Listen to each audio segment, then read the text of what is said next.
Could the song parody master Weird Al Yankovic make a parody of Prince Harry and Meghan Markle? We want privacy! We want privacy! Welcome to Popcorn Palace. I am Andy Signor, and if you know me, you know I love Weird Al Yankovic. And sadly, I don't think he's gonna make a parody, but we got the next best thing. Guys, if you don't know, Parody Whitney, oh my gosh, I'm so excited to have her here. And she made us an exclusive theme for Popcorn Palace that I am so grateful for that we're gonna play for you in a second. It's as if Weird Al had made a parody, and she's made so many more that I wanted to spotlight her as well as share the song. Whitney, welcome to the show. Thanks for being here. Hi, everyone. It's so good to be here.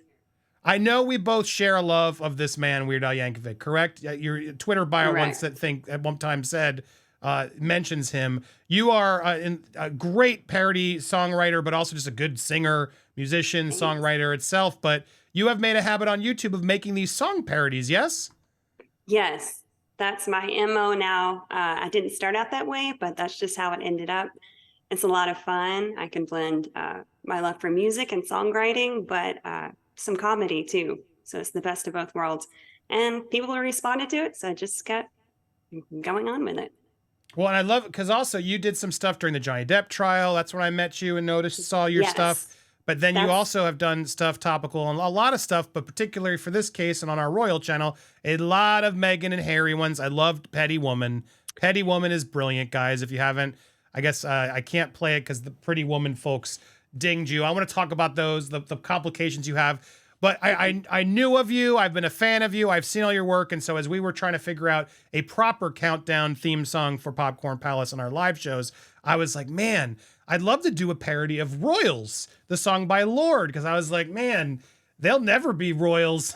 That's just felt like it made sense. And then I checked. I'm like, she must have done it. Or maybe she did a version. And I saw that you had. And I was like, let me reach out. And I was so grateful. I reached out to Whitney and I commissioned. I was like, please, can we make a song for Royals that we could use on Popcorn Palace? And you were kind enough to make it. And we debuted it as our theme song. And I thought, let's put it out there. Let's show, if you haven't, it's just a minute. Here it is again. Here is the amazing Royals intro that Whitney wrote beautifully that I want to play for you guys so you can hear. And then we're going to talk a little bit more. So here it is.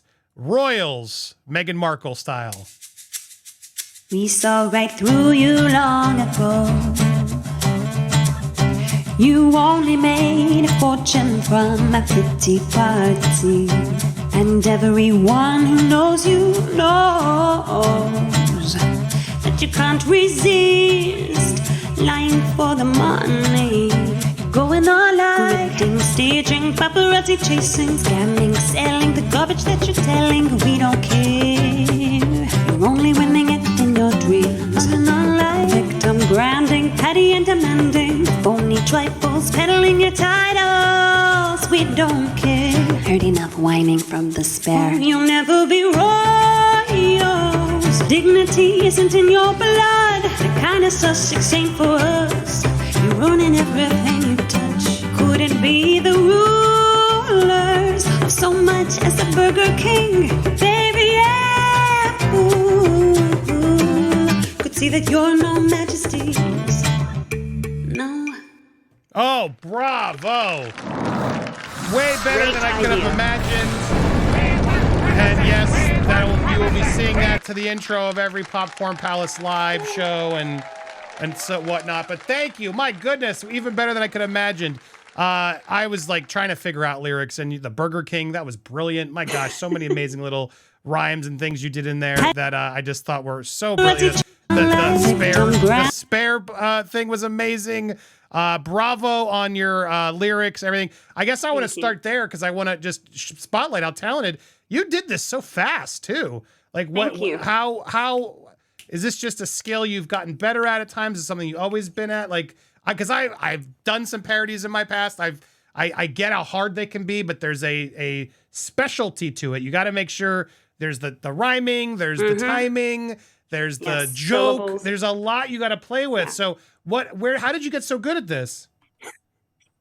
Well, I do have a process, and it's just something I've kind of had to learn on my own. You know, I didn't start out to be a YouTube creator, something I've always done. I mean, I'm I'm a musician. I went to school for music. I used to do just regular gigs in bars, and then the pandemic hit, and then I had my little girl, and then all of a sudden that wasn't really a viable option for me. So I would still play music and make up songs, you know, and I've always written more kind of serious songs, but I always had I guess this urge to do comedy at the same time. So I started making fun of a show called, it was the Sex and the City reboot. And I just had this song that popped in my head. So I submitted to a friend's YouTube channel. She loved it.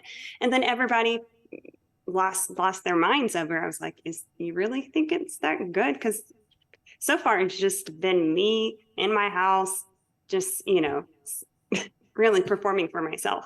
So I thought, well, if people want to go to the channel and see more, maybe I'll start writing more. And it really took off during the Amber Heard trial. I started watching the trial. I couldn't believe what I was hearing. I couldn't believe kind of how everything was unfolding. And so I've just got to roast this girl. She's ridiculous. You did Crazy Eyes. I remember Crazy Eyes to that Amber. Was my first one. Johnny to Jolene were some of the ones you did. Yes, and that's how I got to know. I love Popcorn Planet. You're solid creators. You're just so down to earth, you and Steph the Altar Nerd. And I just guess it became kind of part of this niche community around then, and kept doing Johnny and Amber Heard songs. Well, that was over. And I guess you were asking me about my process. I have old fashioned, I have a ballpoint pen and this trapper keeper. Wow. So what I do before I write anything, because I don't want to go after anyone unfairly or not do my research, even if it's for a laugh, I want to be able to back up anything that I'm saying in a video. So a lot of it is just research. I find out everything I can. I make notes, anything that I feel like I can draw back on later. And those are what I call my puzzle pieces. And so when I have a song I want to do, I open up my notes. And then it's like, I feel like Rain Man now. I just start putting together all the pieces. Yeah. And that's just kind of, so this is my brick and mortar. And then I just put it together with music later. And it's definitely, you know, I've been learning a lot. I'm not a professional, I guess, at this point, even though, you know, not as far as no, the you internet are. goes. Own it. You are. You're making money off of music, right? This is a monetized channel. You are professional. Whitney. I am so happy. Yeah, I'm honored to do it, and I don't plan on stopping at any point soon. What I found out though after my first Meghan Markle video, I researched her more. I was just kind of very passively, blissfully ignorant at that point about Meghan and Harry. I didn't realize really what they were up to, their shenanigans, the lies. Until I made it's called Oh Woe Is Me. It's the first Meghan Markle song I made to the tune of Oh Christmas Tree, Oh Christmas Tree. It was around Christmas time. And that video really got a good response. But then I had inadvertently stepped onto a fire ant hill, but the fire ants were maniacs with internet access. And I became introduced to the Sugars. Yep. And I really hadn't planned on doing more than one Meghan song. But it's weird how they get us to do more, don't they? Yes, that's what it was. I really hadn't planned on devoting any more time to this until I started getting caught. The hate was unreal. I'm a racist. I'm a hater. I'm obsessed. I'm jealous. I want to marry Harry. I thought, wait a minute, you know, because I know me and I knew what they were saying wasn't true. I was like, okay, so this right now, it's bigger than Meghan and Harry, because honestly, they're not that interesting people and they're probably worst people in the world. But they're from a human standpoint, they're entertaining to watch. But the polarization and the army of psychomaniacs that are willing to defend them and attack anybody that was critical, even through comedy, was unreal. And that made me want to keep going. Yep. And, you know, even if I'm a fan of someone and they mess up and they do something, they get caught out in a lie, which people are people, it's going to happen. I would be able to say, haha, that's funny. Yeah, you got them. But not with these people. any Well, criticism. it makes me think of the South Park, not to interrupt, but it's like, yeah, the South Park where it's like, if they had just responded to the Worldwide Privacy Tour as, oh, what an honor, South Park has roasted the best of them, it would have changed the whole trajectory. I probably wouldn't have gotten as interested in covering them too, but it's the way they can't take a joke or any criticism really adds to the narrative out there that they are these egomaniacs. Yes. And I'm going to call a spade, whether I like the person or not. A scammer is a scammer. And these are undisputed facts. And it's just gotten crazier and crazier, which, you know, as an artist or as a content maker, it's hard not to talk about it. It's hard not to cover it. It's just has bred creativity. Yeah. During all of their shenanigans. So I don't plan on stopping anytime soon. Glad to hear it. I'll block who I have to block. But as long as they're going to keep harkling, I'm going to keep strumming and humming and writing. And you guys can hit that subscribe over there. Follow Parody Whitney. Follow all her updates, pop culture parodies. I teased it in the title, and I'm curious because I know you are a Weird Al fan. Yes, you have to be after every you do. Yes. I guess what's your favorite? You got a favorite Weird Al? Like when you think of Weird Al? I mean, Polka Face is always the classic. Oh yeah, that's classic. Polka Face, and I still sing this around the house all the time. White and Nerdy. Yes. White and Nerdy. The one I never gets enough love is Word Crimes. From a lyrical standpoint, it's just like the people get, you know, Weird Al's so great, but smart. Hardware Store, like originals that he does and the riffs he does in that, like it's just his musicality, his lyricism are so top notch. It's nuts. And when you listen to Word Crimes, which I highly Blurred Lines parody that he does about bad grammar, it's just like next level where you're like, oh my God, this is incredible. So yeah, when he really hits it right, it's like he's just such it's idea. But that brings the question: do you think Weird Al would ever do a parody of Meghan Markle? He's covered a lot of people. He's made fun of people left and right. Do you think Meghan Markle and Prince Harry are somebody that he would actually eventually poke fun of? I think it's probably has already gone through his head. It could not have not gone through his head. Whether he'll put a song out, I don't know. Give it some time. And, you know, more and more Hollywood and the mainstream people are turning on Meghan and Harry. They're not quite as behind them as they used to be. But I'm trying to think, has he ever written a song about just an individual before?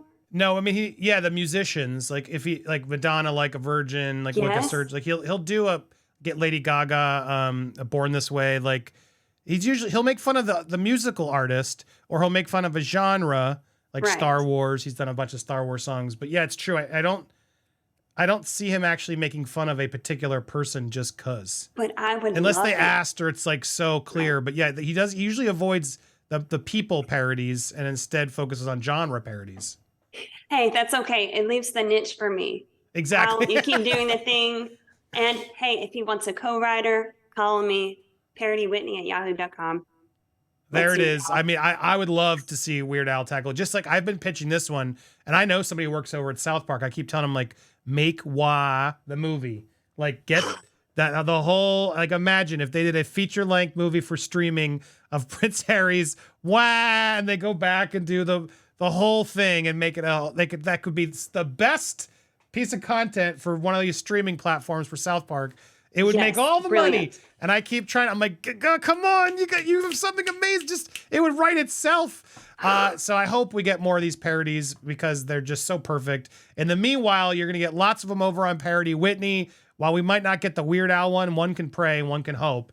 You at least got a lot of really good, amazing spoofs over here. So check it out. Give her a subscribe. Such a pleasure. I would love to talk to you more. Come back on the live show sometime, will you? Yeah, for sure. I will. It's clear you have faced the sugars. So I salute you and thank you for having our back when they were coming after us. We got your back as well.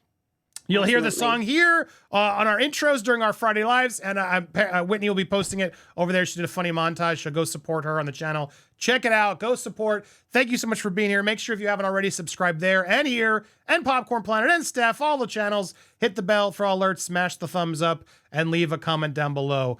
What's your favorite parody Whitney song. What's your favorite Weird Al song? Just helps the engagement. I'm giving you ideas.